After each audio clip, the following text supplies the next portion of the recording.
बोलो जयकारा बोल मेरे श्री गुरु महाराज की जय। सभी गुरुमुख प्रेमियों से सप्रेम जय सच्चिदानंद। बहुत प्रकार से और गहरे चिंतन से,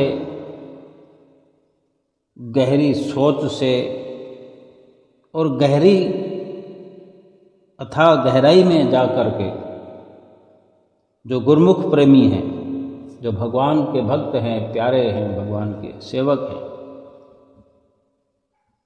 जो भक्ति को प्राप्त कर लेना चाहते हैं, जिन्हें ये समझ है, जिनको ये सोच है, जिनको ज़रूरत भी है, जिन्होंने लक्ष्य बनाया है, समझा है कि जीवन का लक्ष्य ही यही है कि भक्ति को प्राप्त करना है और भक्ति को प्राप्त करके ही भगवान को पाया जा सकता है और भक्ति और भगवान का सानिध्य पाकर ही जीवात्मा का उद्धार किया जा सकता है, कल्याण किया जा सकता है। और जो गुरुमुख भक्ति में लगे हुए हैं, लीन हैं, किस किस प्रकार से हर कोई लगा हुआ है। अब दौड़ कितनी लंबी हो सकती है ये निर्भर करता है अपने नज़रिए पर कि हमारा नज़रिया कैसा है, हमारी सोच कैसी है और किस प्रकार से हमने खोज करते हुए रास्ता चुना। हम श्री परमहंस अवतार श्री परमहंस अद्वैत मत के महान प्रवर्तक श्री 108 श्री परमहंस दयाल महाराज जी के जो हम सेवक हैं, सेवक कहलाते हैं, जिन्होंने अनुकंपा करके हमें गुरुमुखता प्रदान की है, गुरुमुख का अधिकार दिया है, तो ये भी हमारी सोच होनी चाहिए, हमारा लक्ष्य होना चाहिए कि अगर हमें गुरुमुख का दर्जा मिला है तो गुरुमुखता हमारा पहला कर्तव्य होना चाहिए, गुरुमुखता ही हमारा जीवन बन जाए। भक्ति को प्राप्त करने के लिए हमें हमारे श्री गुरु महाराज जी ने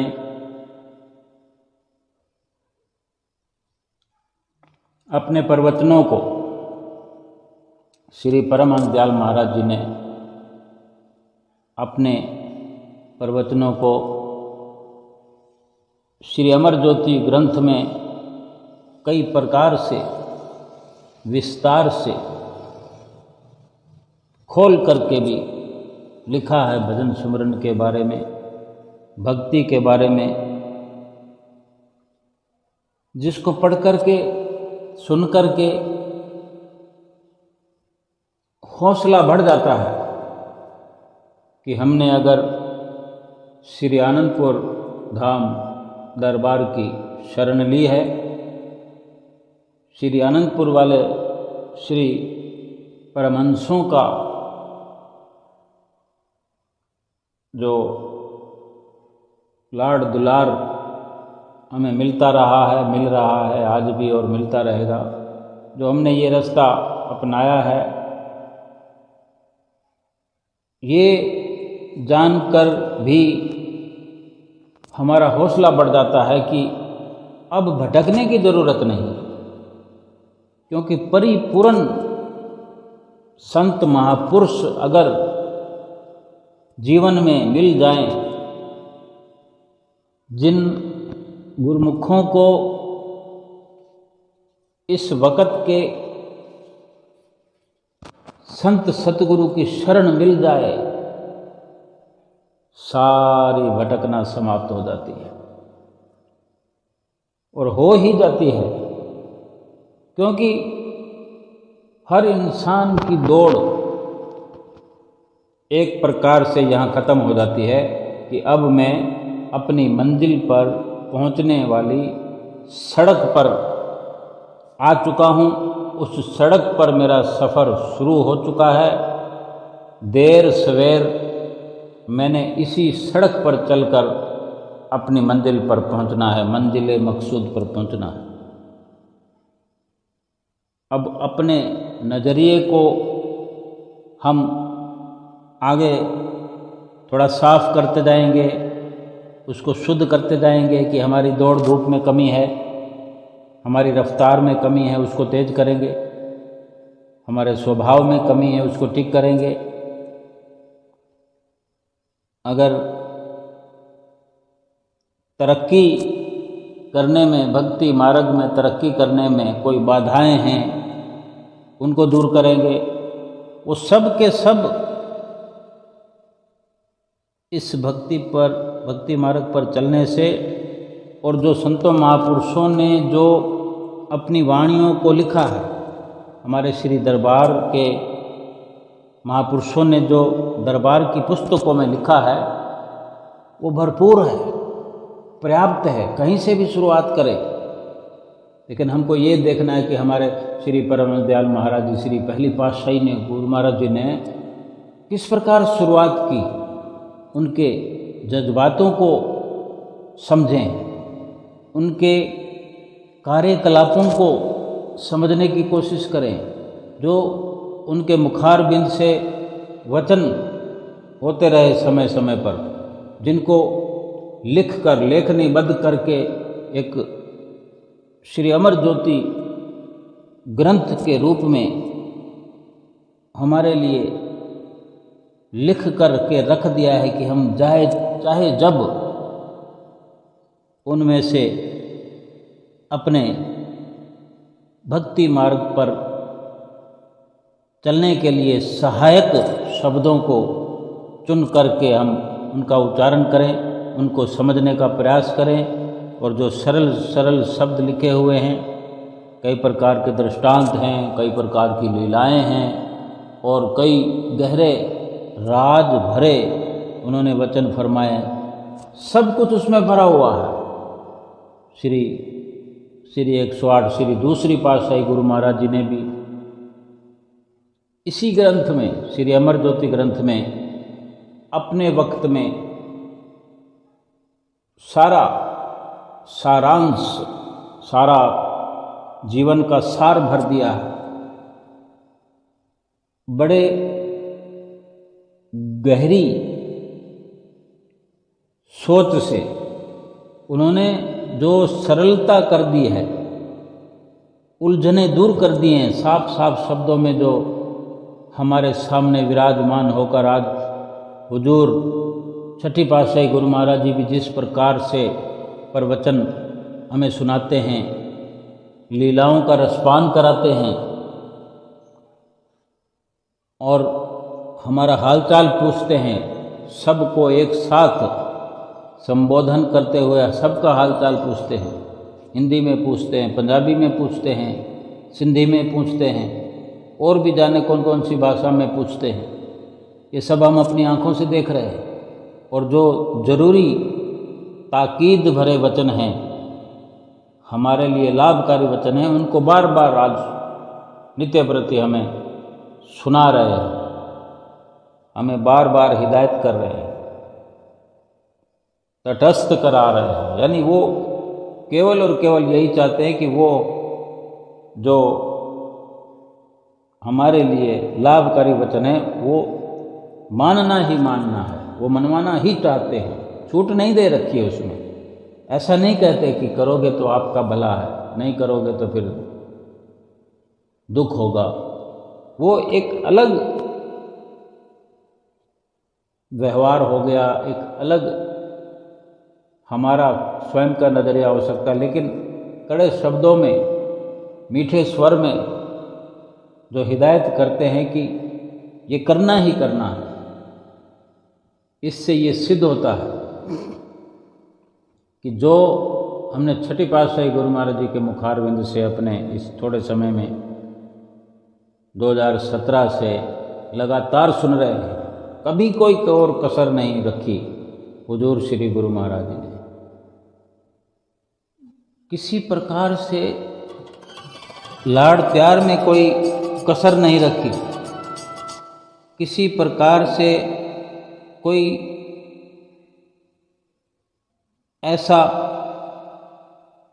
हमें महसूस नहीं होने दिया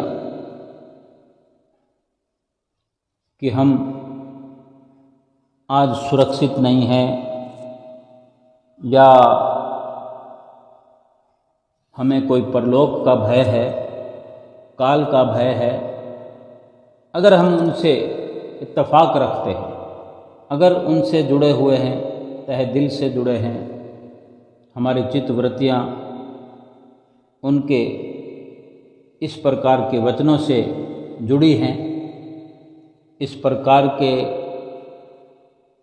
जो वातावरण हमारे लिए बनाते हैं, कि सारा का सारा वातावरण भक्तिमय बना देते हैं। जब जब श्री दर्शनों का लाभ प्राप्त कर रहे होते हैं, बरबस ही हमारी सुरती और हमारा रोम रोम उन्हीं के साथ एकाकार कर रहा होता। हम जाने कब से सुनते आ रहे हैं, बचपन से सुनते आते हैं कि आत्मा का परमात्मा का एकाकार होना होता है, ये लक्ष्य होता है इस जीवन का। लेकिन हम खुद महसूस करें कि जब हम श्री दर्शन हाल में बैठे होते हैं, श्री आरती मंदिर में बैठे होते हैं, या कहीं पर श्रीकार रुक जाए थोड़ी देर के लिए किसी से भी वार्ता करने के लिए, किसी कार्य का निरीक्षण करने के लिए, और वहाँ हम दौड़कर पहुँच जाएं, हम खुद विचार करें कि हमें घर की याद आती होती है, या उस टाइम हमें अपना कोई बिजनेस, कोई दुकानदारी याद आती होती है, किसी घर वाले का मोह सता रहा होता है, या रुपए पैसे की हमारे दिलो दिमाग में कोई इच्छा कामना होती है। एक ही जवाब मिलेगा कि हमें कुछ भी पता नहीं होता, केवल और केवल श्री सतगुरु की याद होती है। श्रीकार को देखकर ही हमारे मन का ताना बाना बदल जाता है, यानी सब कुछ एकदम से कटाक्ष हो जाता है। कहीं भी सुरती जुड़ी होती है, बीच में जैसे कैंची लग जाती है, एकदम से कटिंग हो जाती है और सारी की सारी सुरती अपने श्री गुरु महाराज जी के चरणों में जुड़ जाती है, उनके ध्यान में लग जाते हैं हम। एकाकार फिर क्या होता है? यही तो होता है कि सारे संसार से सुरती हटकर उन्हीं के साथ जुड़ जाए, उन्हीं के साथ लग जाए, उन्हीं के ध्यान में खो जाए। सब कुछ हो रहा होता है, हम देख रहे होते हैं। जो जरूरी कार्य होता है, देखते देखते भीड़ हो जाती है, हमारे इर्द गिर्द लोग खड़े होते हैं, भीड़ होने लगती है, एक के ऊपर एक धक्का मुक्की होने लगती है। हम अपना ध्यान रखते हुए, अपना बचाव करते हुए अपनी सुरती को उधर ही लगाए होते हैं, यानी अपने आप का, अपनी सेहत का भी मजबूती से ख्याल करते हुए अपने सुरती को लगातार जोड़े रखना चाहते हैं। या यूँ कहें कि ये सारी सतगुरुदेव महाराज जी की अनुकंपा है कि वो अपनी प्रेरणाओं से बरबस ये लीला रचाते हैं। कहीं भी श्रीकार को रोक देते हैं, या कहीं पर काम चल रहा है, कोई सेवा चल रही है, और कुछ चंद लोग, गुरमुख लोग बाहर से आए हुए वहाँ रहते हुए इस भाव से चले जाते हैं कि श्री गुरु महाराज जी के नज़दीकी से दर्शन करेंगे, थोड़ी सेवा भी करेंगे, थोड़े दर्शन भी करेंगे, और प्रसाद भी मिलेगा खाने को। श्री गुरु महाराज जी कभी अपने कर कमलों से देते हैं प्रसाद, कभी महात्मा जनों के हाथ से, कभी भक्तजनों से वितरण होता है। यानी वो अलग अलग प्रकार की जो महापुरुषों की मौज हम देखते हैं, ये हम हुजूर सतगुरुदाता दीनदयाल महाराज जी की बात कर रहे थे, चर्चा कर रहे थे। इसी प्रकार हमने श्री परमहंस अवतार पंचम पातशाही गुरु महाराज जी को भी हमने अपनी आंखों से देखा है, बरसों तक देखा है। यही का यही सारा सिलसिला उनके साथ हमने देखा। देखते रहे, लगातार बार बार हर बार बरसों तक देखा है, और वही हुजूर श्री गुरु महाराज जी। तो इससे हमको समझना चाहिए कि ये जो परंपरा है ये हमारे श्री परमहंस दयाल महाराज जी ने स्वयं अपनी मौज से चलाई है। उन्हीं के बारे में हम अपनी जिह्वा रचना को पवित्र करते हुए उच्चारण करते हैं कि श्री परमहंस अद्वैत मत के महान प्रवर्तक सभी को मिलाकर और सबसे बड़े और सर्वप्रथम श्री परमहंस दयाल महाराज जी, पहली पातशाही गुरु महाराज जी, जिन्होंने ये शुरुआत की, जिन्होंने ये भक्ति और परमार्थ का पौधा लगाया। फिर इसी प्रकार दूसरी पातशाही गुरु महाराज जी, तीसरी पातशाही गुरु महाराज जी, चतुर्थ पातशाही गुरु महाराज जी, उसी प्रकार से अपने इस भक्ति परमार्थ के पौधे को अपने खून और पसीने से सींचते रहे, और आज इतनी मजबूत जड़ें हैं भक्ति परमार्थ की इस दुनिया में, त्रिलोकी में श्री आनंदपुर धाम का कोई मुकाबला नहीं। समय समय जो हमें भक्ति की दात मिलती रही और आज भी मिल रही है, आज के समय को देख के आज कितना कठिन समय है, कितना जटिल समय है। चारों ओर दहशत का माहौल है, लेकिन हमारे महापुरुषों ने हर समय अपनी मौज से कोई ना कोई रचना रचा करके हम गुरुमुखों का हौसला बढ़ाया है, हमारा हर डर मिटाया है। भक्ति परमार्थ के लिए जो जो नियम हमें बताते रहे, एक एक नियम की जाने कितनी शाखाएं हैं। अगर हम बारीकी से जांच करें, गहराई से जांच करें तो पार नहीं पा सकते, हम खुद समझ नहीं सकते, लेकिन बस चलते चले हम उनके वचनों का, उनकी लीलाओं का पार पाने की आवश्यकता नहीं है। आवश्यकता ये है कि हमारे परमहंसों ने हमें समय समय पर क्या इशारा किया है और आज भी हमें क्या इशारा मिल रहा है। नित्य नियमों की पालना को विशेष नित्य प्रति समझाते हैं। श्री आरती, पूजा, सेवा, सत्संग, सुमरन और दर्शन ध्यान, ये 5 नियम हैं, और इनको अमल में लाने से जो 2 घंटे भजन अभ्यास हमें बताया जाता है, इन 5 नियमों की पालना करने से भजन अभ्यास में बड़ी सहूलत हो जाती है, आसानी हो जाती है, क्योंकि बहुत कुछ समझ आ चुकी होती है, बहुत कुछ सुरती को एकाग्र करना आ चुका होता है। नित्य प्रति जो आरती पूजा का नियम पूर्ण तौर पर निभाएगा, दिल से निभाएगा, श्रद्धा से निभाएगा, ये नियम पक्का हो गया तो हमारी चित्त वृत्तियों में क्या घुल मिल नहीं जाएगा। महापुरुषों के दर्शन, नाम तो केवल आरती पूजा है, लेकिन इसी में हम देखें कि आरती पूजा करने के लिए आरती की थाली लानी पड़ती है, जोत जगानी पड़ती है, फिर हाथों में लेकर घुमानी पड़ती है। कभी हम पहली पातशाही गुरु महाराज जी को देखते हैं, कभी दूसरी पातशाही गुरु महाराज जी का दीदार करते हैं, कभी तीसरी पातशाही गुरु महाराज जी की ओर नज़र घुमाते हैं, कभी चौथी पातशाही, कभी पंचम पातशाही, फिर हुजूर श्री गुरु महाराज जी की ओर। यानी हमारी चित्त वृत्तियाँ कहीं ना कहीं संसार को तिलांजलि दे रही होती है, उसको छोड़ रही होती है, और परमहंसों के दर्शन दीदारों में सुरती लगी होती है। और ये लगातार अगर आधा घंटा भी हो, आधा घंटा कोई कम होता है, अगर आधा घंटा कोई किसी को निहारता रहे, वो तो एक छाप बन जाएगी, और फिर नित्य प्रति निहारे उसी छवि को। हम अच्छे से समझ लें कि जो ये नित्य नियम हैं, हम भले बरसों से याद रहते हैं, बरसों से हम जैसे अपने घर में रहते हैं, लेकिन लगातार घंटा आधा घंटा हम किसी के चेहरे को नहीं देखते,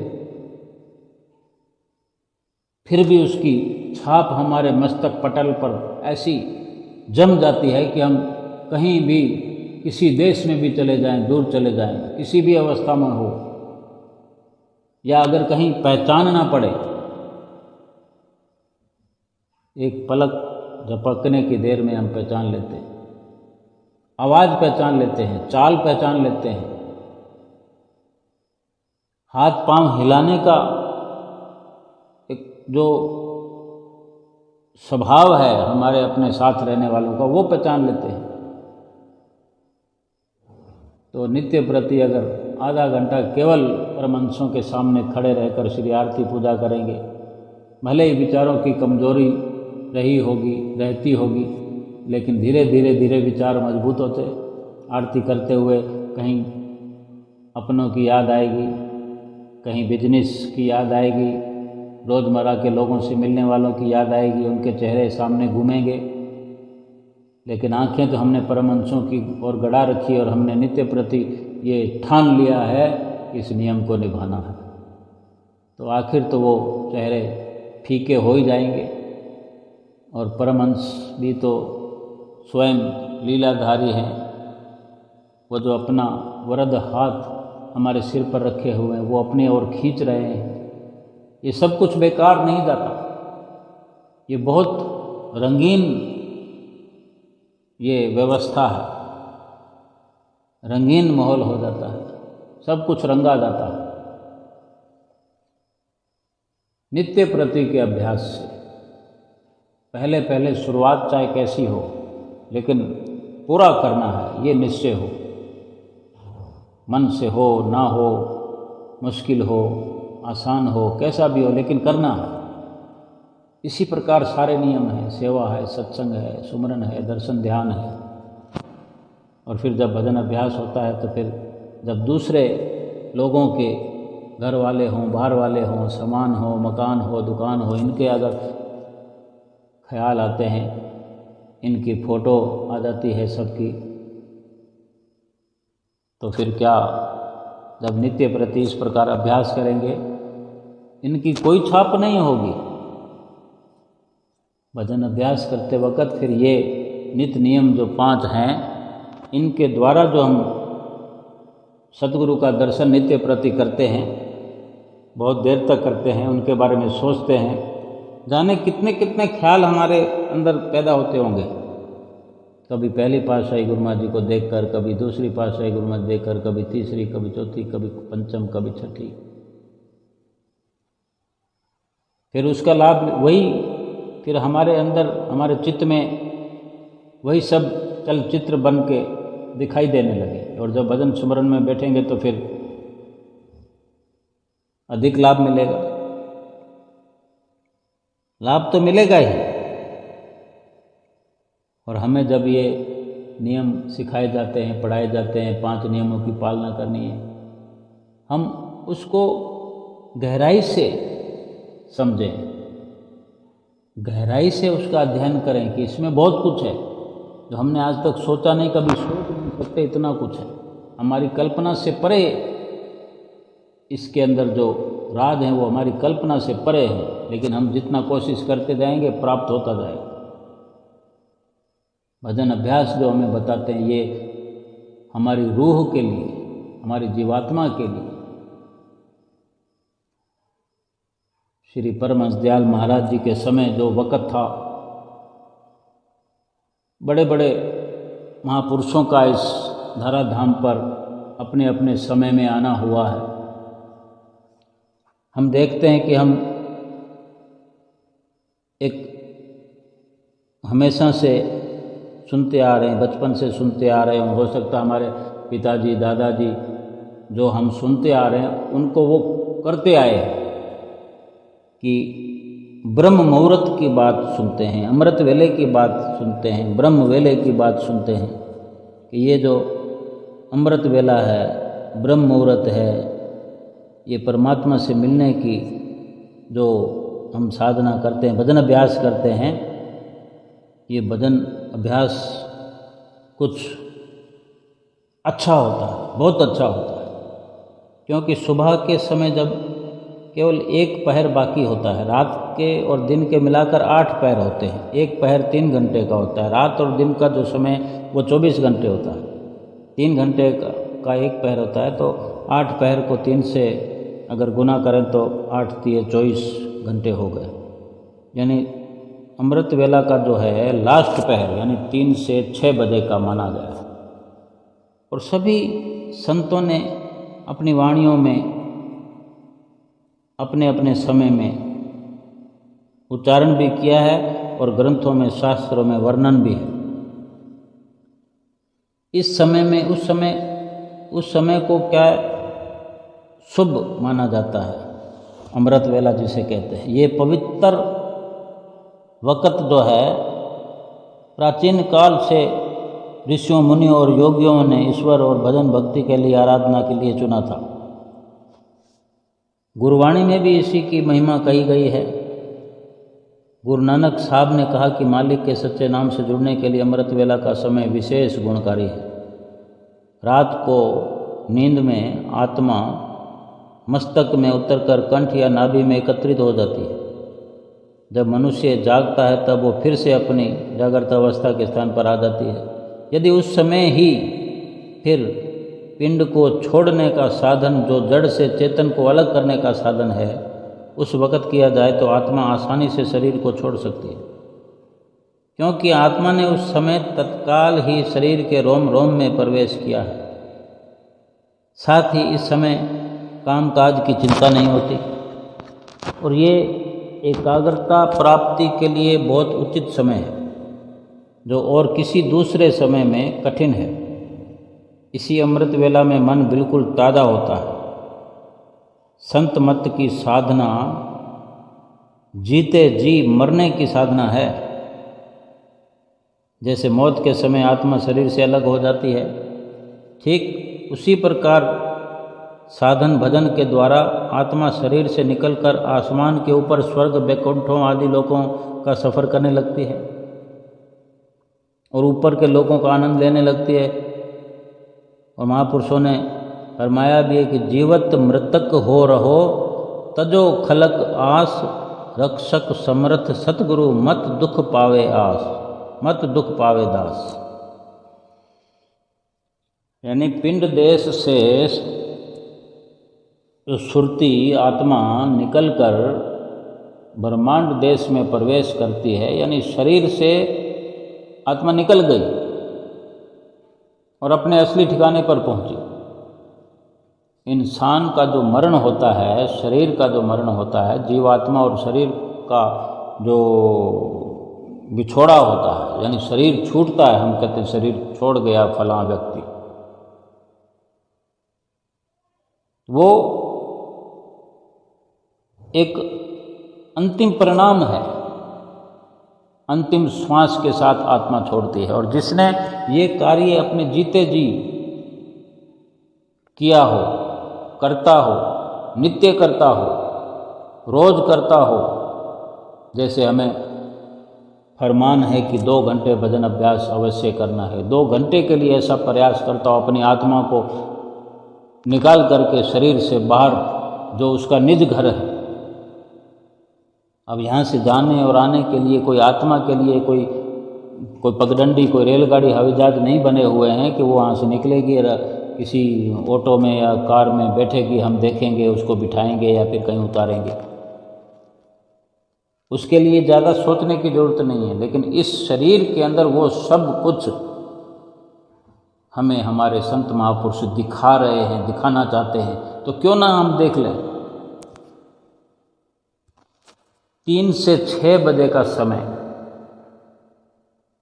सभी संतों महापुरुषों ने पुकार कर कहा, लेकिन हमारे श्री गुरु महाराज जी कितने दयालु हैं।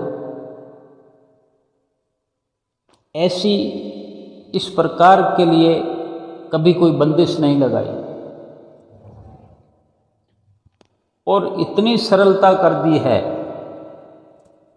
कि 2 घंटे के भजन अभ्यास को एक साथ नहीं करते तो 2 बार करो, 2 बार नहीं कर सकते तो 4 बार करो, लेकिन इस आज्ञा को मान लिया हमने तो बाकी सब कुछ उन्होंने अपने ऊपर लेकर के अपनी पावर से, अपनी ताकत से, या जो हमें करने के लिए कहा है हमारे साथ छूट करी है। अगर हम 2 घंटे किसी भी प्रकार से करेंगे तो बाकी सब कमियां दूर हो जाएगी।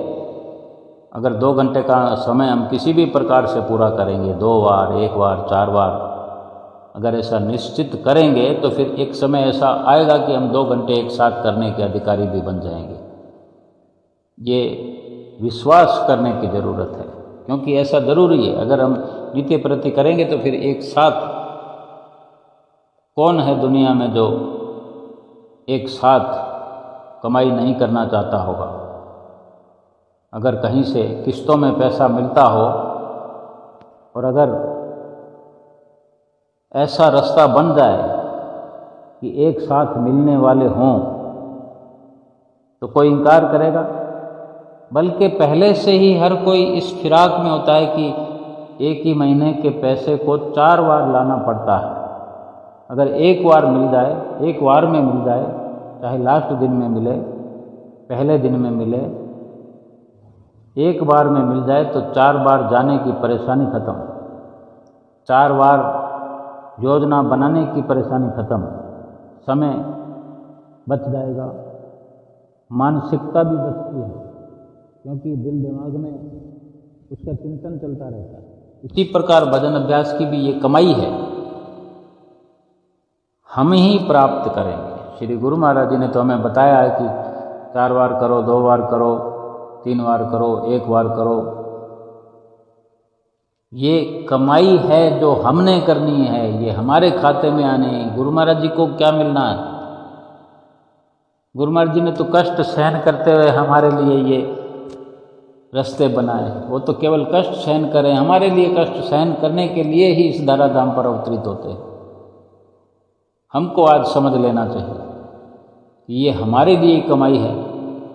तो फिर क्या हम 4 बार 4 किस्तों में वो कमाई करना चाहेंगे? अगर 2 घंटे भजन अभ्यास का जो लाभ है वो टुकड़ों में करेंगे, जब जब भी भजन अभ्यास करेंगे तो पहले चित्त को टिकाना पड़ेगा, अपना आसन जमाना पड़ेगा जहाँ हमें बैठना है, कुछ ना कुछ उसके लिए भूमिका बनानी पड़ेगी, पहले भी और बाद में भी। अगर उसी 4 टुकड़ों को एक बार करने की क्षमता आ जाए इस प्रकार, और एक वक्त तो ये आएगा ही, ये मन में इस प्रकार से विचार मजबूत होंगे ही कि अब आधे घंटे को जोड़ दिया जाए, 1 घंटा कर दिया जाए, फिर 1 घंटा सुबह, 1 घंटा शाम हो जाए। फिर कभी ऐसा वक्त आएगा कि पूरे 2 घंटे को एक साथ जोड़ दिया जाए, ताकि 4 बार बैठने की ज़रूरत न पड़े। लेकिन 2 घंटे एक साथ बैठने पर फिर ये अवश्य हो सकता है कि सुबह का काम तो हो गया, अगर शाम को फिर दिहाड़ी बन जाए थोड़ी। क्योंकि जब जिसकी सोच भक्ति के धन को, आध्यात्मिक धन को इकट्ठा करने में पहुंच गई है, तो इसमें भी तो तरक्की बढ़ेगी। हर कोई चाहता है कि मैं अपने क्षेत्र में तरक्की करूं। एक भक्त अपने भक्ति के क्षेत्र में तरक्की क्यों नहीं करना चाहेगा? अवश्य करेगा। ये सतगुरु का प्यार है, वो जानते हैं जो गुरुमुख हमारी आज्ञा मानेगा वो सब कुछ करेगा जो ज़रूरत है। लेकिन हमें भी चाहिए, जो हमने आलस्य और प्रमाद कर रखा है, बहुत गहरा कर रखा है, आलस्य और प्रमाद गहराता जा रहा है। आज के आधुनिक युग में हम ब्रह्म मुहूर्त की, अमृत वेला की बात क्या करें? ब्रह्म मुहूर्त में तो उठ ही नहीं सकते, असंभव सा हो गया है। और हमारे श्री गुरु महाराज जी ने कभी कहा भी नहीं। हम आज के वक़्त के महापुरुष क्यों कहते हैं? बार बार हम सत्संग सुनते हैं कि वक़्त के महापुरुष जो हैं वो जीव का भला कर सकते हैं। तो इस वक़्त के महापुरुष हमारे श्री गुरु महाराज जी, श्री परमहंस अवतार हैं, श्री परमहंस अद्वैत मत के महान प्रवर्तक हैं, जो हम अपनी जीती जागती आँखों से पंचम पातशाही गुरु महाराज जी, छठी पातशाही गुरु महाराज जी को तो देख ही रहे हैं। अमृत वेले अगर हम नहीं भी उठ सकते, हम अपने परमहंसों की मौज को, उनकी दया को, उनके लाड़ प्यार को अगर हम देखें तो कई अगर कोई ऐसा सोचता है कि अमृत वेले हम नहीं उठ सकते, तो फिर ये थोड़ा ही है कि अमृत वेले नहीं उठ सकते तो फिर वो सिमरन ही ना करे, क्योंकि एक निश्चिंतता बनी होती है। इस प्रकार के संदेश जो हम प्राप्त करते हैं महापुरुषों की वाणियों के द्वारा कि अमृत वेले भजन करना चाहिए, अमृत वेले उठ नहीं सकते तो फिर भजन करने की एक शुरुआत नहीं हो पाती। अगर इस ख्याल से भजन करने की शुरुआत ना हो पाए तो ये सबसे बड़ी हानि है। और एक बड़ा कारण हम समझें कि अमृत वेले क्यों नहीं उठ सकते। जब ये अमृत वेला बना होगा सैकड़ों साल पहले, हजारों साल पहले, क्योंकि महापुरुष तो इस धराधाम पर आते ही रहे, तब हम थोड़ा सा ज़्यादा ना भी समझें, हम गहराई में ना भी जाएं, एक सरल बात है जो हम सबको समझ में आ जाए, हर किसी को समझ में आ जाएगी। अभी ये 20, 30, 40, 50 साल की बात करें कि हम गुरुमुख भाई बहन अगर 50 साल के दायरे की उम्र वाले हैं या 20 साल वाले भी हैं तो भी वो समझ लेंगे। 20 साल वाला इंसान, 20 साल वाला गुरुमुख एक और 20 साल अपने से पहले का अंदाज लगा सकता है, अपने एक्सपेरिमेंट से समझ सकता है, एक्सपीरियंस होता है इतना। आज हर कोई अनुभव कर सकता है, आज ये अपनी खोज कर सकते कि आज जो चल रहा है इसके बाद 20 साल आगे क्या हो सकता है, ये अंदाज़ा लगाया जा सकता है। वो क्या है कि लगभग 50 साल का हम समय लें, 50-60 साल का हम स्वयं अपना अगर हम आज 60 साल की उम्र के हैं तो हम ये विचार कर लें कि हमने जो अपनी आँखों से देखा है 50-55 साल पहले, हमारे घर में 9 बजे के बाद कोई नहीं जाग रहा होता था। अपने ही अंदर ये विचार करें, 50-55 साल के, 9 भी अधिक है, ज़्यादा से ज़्यादा है 9। अधिकतम तो ये सुविधाएं नहीं होती थी कि 9 बजे तक भी जागृति की जाए। 9 तो वो बहुत देर में गिना जाता, जैसे आजकल देर में गिना जाए तो 1 बजे को गिना जाता है रात को, जब यानी कि दूसरी तारीख शुरू हो चुकी होती है। अंग्रेजी तारीख ही बदल जाती है, तब तक हम जाग रहे होते हैं, सोने के लिए सोच रहे होते हैं या आंखें बंद होने लग जाती तब सो जाते।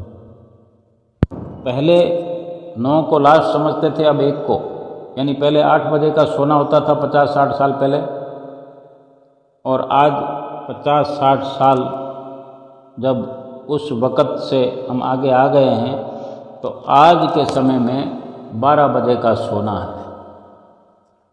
उस वक़्त में भी 8 से पहले भी सोना शुरू कर देते थे, 7, साढ़े 7 बजे, 8 बजे, 9 बजे तो अंतिम होता था।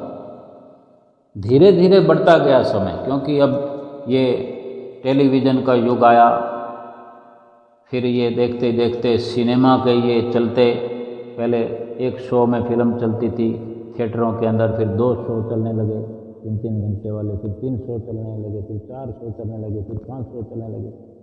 9 और 9:30 बजे फिल्म स्टार्ट होने लगी और 12:30 के लगभग फिल्में एंड होने लगी। तो नई जनरेशन जो होती है वो अमूमन अधिकतर फिल्में देखती है, वो धीरे धीरे ऐसा होने लगा।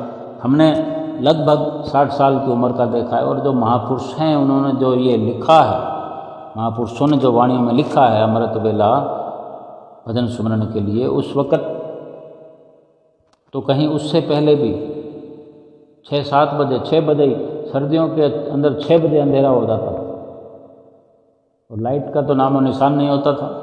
वो भी एक वक़्त होता था कि किस प्रकार लाइट रोशनी की जाती थी, चिमनियाँ तो होती ही थी, आग कैसे जलाई जाती थी, और आज कितने आधुनिक प्रकार से लाइट जगाई जाती है। हम इस नज़रिए से समझ सकते हैं, केवल हम अपने लिए भक्ति को आसान कर रहे हैं, बस ये समझ कर चलना है। उस वक़्त अब आप अंदाज़ा लगाएं, हम सब विचारें कि अगर कोई वक़्त था जब 6 बजे सो जाया करते थे, क्योंकि सर्दियों के अंदर 6 बजे से पहले पहले सूरज ढल जाता है, अंधेरा हो जाता है और लाइट फिर होती नहीं है। लाइट होती नहीं है तो 6 बजे के बाद अगर 1 घंटा और व्यतीत किया जाएगा तो फिर वो मजबूरन बड़ी मुश्किलों का सामना, कठिनाइयों का सामना करके 1 घंटा मुश्किल से कि चलो जैसे तैसे करके चिमनी जगा के किसी भी प्रकार से कर करा के फिर 7 बजे तो सोना ही है, फिर 8 बजे सोने का युग आया। अगर 8 बजे सोने के युग को अगर हम ढाल बनाते हैं अपने समझने के लिए, जो बंदा 8 बजे सोएगा सुबह 6 बजे तक 10 घंटे सो चुका होगा, यानी अमृत वेला जब ख़त्म होता है। और 3 बजे तक अगर हम करें, 8 बजे सोया हुआ 7 घंटे सो चुका है, 8 बजे सोएगा तो 3 बजे 7 घंटे हो जाएंगे सोए सोए। और नींद भी क्या कमाल आती थी, बिना पंखों के और बिना लाइट के। ऐसी कूलर की तो बात ही नहीं है, पंखा ही नहीं होता था। कुदरती हवा होती थी खिड़कियों से आने वाली, या ऊपर से छत नहीं होती थी कमरों के बाहर, जो आज जिसको लॉबी बोलते हैं, खुले आते होते थे तो वहाँ से पूरी हवा आती थी। आजकल तो बंद मकान घुटन भरे बन गए हैं। जो 8 बजे सोए वो 3 बजे उठ सकता है 7 घंटे के बाद, क्योंकि आज जो 12 और 1 बजे सोते हैं वो भी 6 और 7 बजे तो उठते ही हैं, क्योंकि आज स्कूल कॉलेज जाने वालों को जाना ही पड़ता है, जॉब करने वालों को भी उठकर 8 साढ़े 8 बजे निकलना पड़ता है, तब कहीं जाके 1 घंटा 1.5 घंटा आगे। और छोटे शहरों में जहाँ मेट्रो नहीं है वहाँ भी 8 बजे तो उठना ही पड़ता है। सोएंगे कितने बजे, 12 बजे 1 बजे। तो यही रहा। अब जो भजनीक आदमी है, जो गुरमुख प्रेमी है, भजन सुमरन करना है, तो उस वक़्त 8 बजे सोने वाले भी 7 बजे 3 बजे अगर उठते तो 7 घंटे की नींद के साथ भी अगर उन्हें कोई दिक्कत होती थी, सोते वक़्त 8 के साढ़े 8 भी बज जाते थे, तो सुबह उठने के लिए 3 से साढ़े 3 बजे भी उठ गए तो क्या है, 4 बजे भी उठ गए तो भी अमृत वेला तो पड़ा ही है। 4 बजे भी अगर उठ के कोई भजन अभ्यास करे तो अमृत वेले के अंदर अंदर वो भजन अभ्यास अपना पूरा कर सकता था। लेकिन आज हम ये देखें कि 12 और 1 बजे सो करके कैसे 3 बजे उठेंगे। आज की जनरेशन तो मुश्किल है, लेकिन इस बात पर अगर हम चिंतन करें कि समय हर किसी के पास है, समय पर्याप्त है, कमी नहीं है। जिसको भजन करना है तो उसके पास समय तो है, लेकिन थोड़ा विचार करें कि अगर 8 बजे सोने वाला 12:30 बजे सो रहा है, 4-5 घंटे मतलब लेट हो रहा है, तो अमृत वेला भी तो लेट कर सकते हैं। 3 बजे के बाद 4 घंटे बढ़ा दें, 7 बजे अब अमृत वेला कर लें। हमने अपने मन को झुकाना है, मन को लगाना है, मन पर कंट्रोल करना है। अपना अमृत वेला हम अपने अनुसार भी निश्चित कर सकते हैं, लेकिन ज़रूरी ये है कि किसी भी प्रकार से भजन सुमरन करना ही है। हम स्वयं देखें कि अभी जो ये लॉकडाउन, जब हुजूर श्री गुरु महाराज जी ने, छठी पातशाही गुरु महाराज जी जो हमें 1 घंटा अलग से भजन सुमरन करने की शुरुआत कराई। पहले तो हमारे लिए 1 घंटे भजन सुमरन की बात तीसरी पातशाही गुरु महाराज जी के समय से ये फरमान चला आ रहा है, निभाया जाता है गुरुमुख प्रेमियों की ओर से। ये अभी 2020 से ये शुरुआत कराई है हुजूर छठी पातशाही गुरु महाराज जी ने। तो वो समय जो है शाम को 5 से 6 बजे लगातार चला है, आज भी चल रहा है। उस वक़्त तो अमृत वेला नहीं, लेकिन वो अमृत वेले का पार्ट 2 समझ लें कि उगता हुआ सूरज और ढलता हुआ सूरज, या कैसे समझ लें, या हम इन चीज़ों में अगर ना भी पढ़ें तो ये बात समझ लें कि किसी भी समय करें, ये वचन तो होते रहे, लेकिन करना प्राथमिकता ये है कि 2 घंटे भजन अभ्यास करना। अब कोई अगर हम ये विचार करें कि हमें अगर 11 बजे फुर्सत है, हमारी माताएं बहनें घर के काम काज में उलझी होने के कारण अमृत वेला नहीं कर सकते, क्योंकि माताएं बहनें भरपूर सेवा भावी होते हैं। अपने बच्चों का, बड़ों का, अपने पतियों का, अपने सास ससुर का कितना ध्यान करती है। वो फिर रात को थकान के कारण, और घर में जहाँ 12 बजे का चलन होगा तो फिर 12 बजे से पहले सोना असंभव होता है। अगर कोई सो भी जाए तो माताएं बहनें तो सबको सुलाकर सोती हैं, सबके उठने से पहले उठती हैं। उनके लिए थोड़ी दिक्कत हो ही सकती है, कोई बड़ी बात नहीं है।